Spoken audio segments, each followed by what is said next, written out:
चलिए आगे बढ़ते हैं और आपको दिखाते हैं चुनाव का एम फैक्टर 24 का भाईजान चैप्टर। दल कोई भी हो, 2024 की तैयारी में जुटी हुई हर एक पार्टी अपनी रणनीति मुस्लिम मतदाताओं के इर्द गिर्द बनाने में जुटी है। खास बात यह है कि इस बार राजनीति की भगवा धारा 400 प्लस का लक्ष्य साधने के लिए मुस्लिम मतदाताओं की ओर चल पड़ी है। प्रधानमंत्री लक्षद्वीप और केरल दौरे पर इस रणनीति की झलक दिखा चुके हैं। 12 जनवरी के बाद बड़े स्तर पर बीजेपी मुस्लिम मतदाताओं को अपने पाले में लाने के लिए जमीन पर उतरेगी, जिसे लेकर राजनीतिक पारा अभी से बढ़ने लगा है।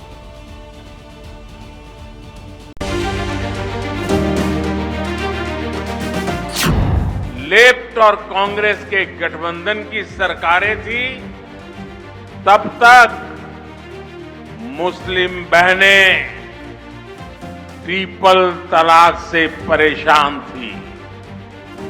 मोदी ने मुस्लिम बहनों को ट्रिपल तलाक से मुक्ति देने की गारंटी दी थी।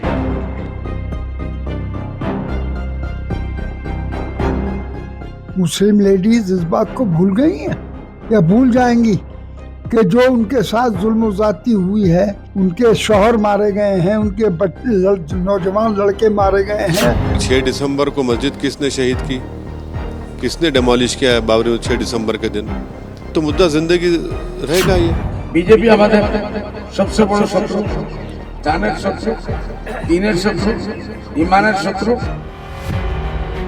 मुद्दा ट्रिपल तलाक का हो या धर्म के नाम पर मॉब लिंचिंग और मंदिर मस्जिद विवाद का, लुटियंस की गलियों से अरब सागर की गोद में बसे लक्षद्वीप तक एक ही नाम चर्चा में है, मुसलमान और सिर्फ मुसलमान।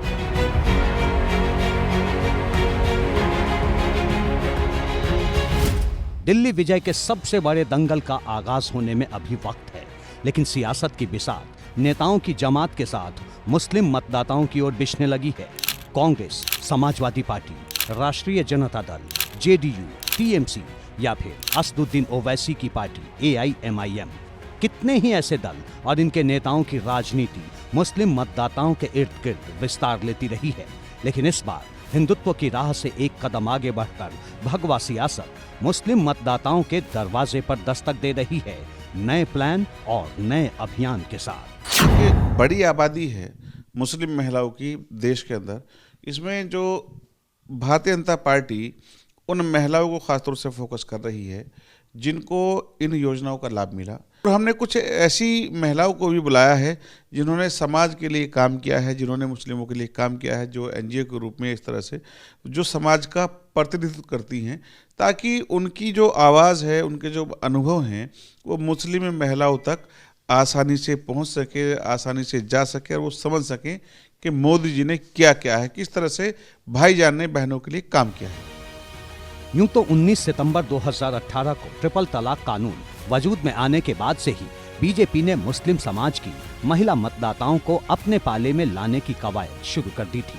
2022 में यूपी के रामपुर और आजमगढ़ सीट पर हुए उपचुनाव में बीजेपी का पसमानदा काल निर्णायक साबित हुआ।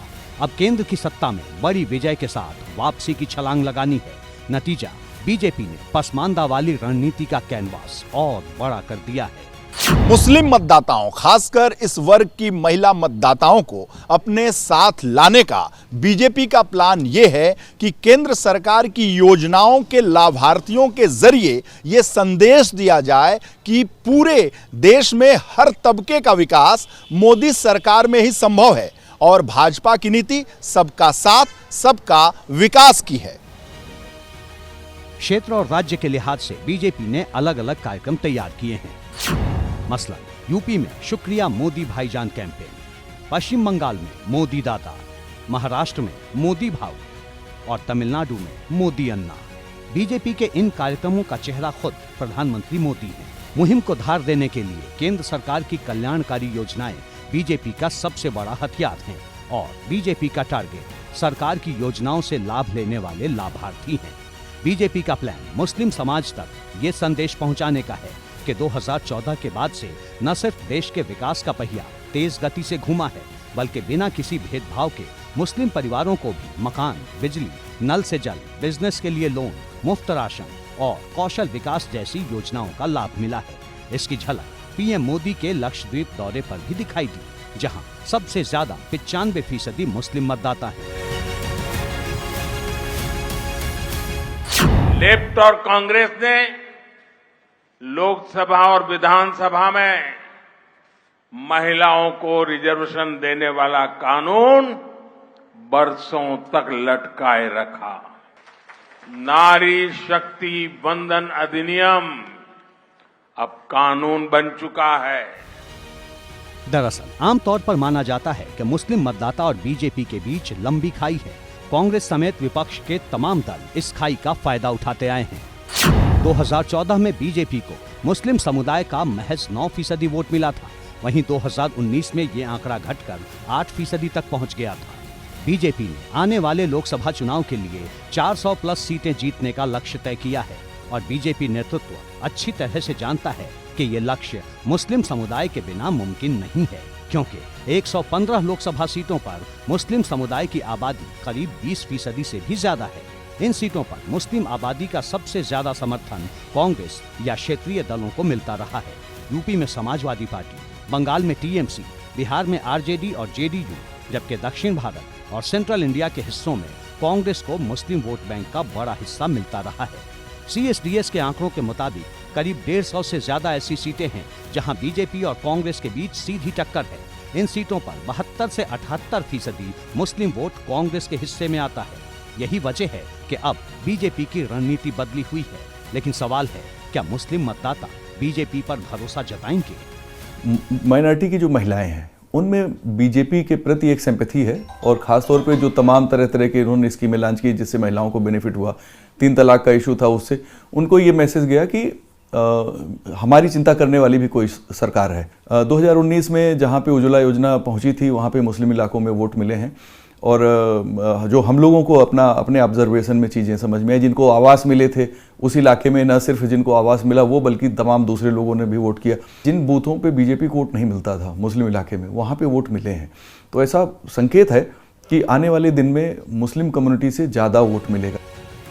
वैसे तो बीजेपी अलग अलग स्तर पर मुस्लिम मतदाताओं को जोड़ने की रणनीति पर काम शुरू कर चुकी है। हालांकि आधिकारिक रूप से 12 जनवरी को लखनऊ में शुक्रिया मोदी भाईजान कार्यक्रम के जरिए बीजेपी कार्यकर्ता जमीन पर उतरेंगे, पार्टी के पक्ष में माहौल तैयार करेंगे। माना जा रहा है कि अगर बीजेपी डबल डिजिट में मुस्लिम वोट हासिल करने में कामयाब रही तो ये विपक्ष के लिए बड़ा झटका होगा। शायद यही वजह है कि अब कांग्रेस समेत विपक्ष के तमाम दलों ने भी मुस्लिम वोट बैंक की घेराबंदी शुरू कर दी है।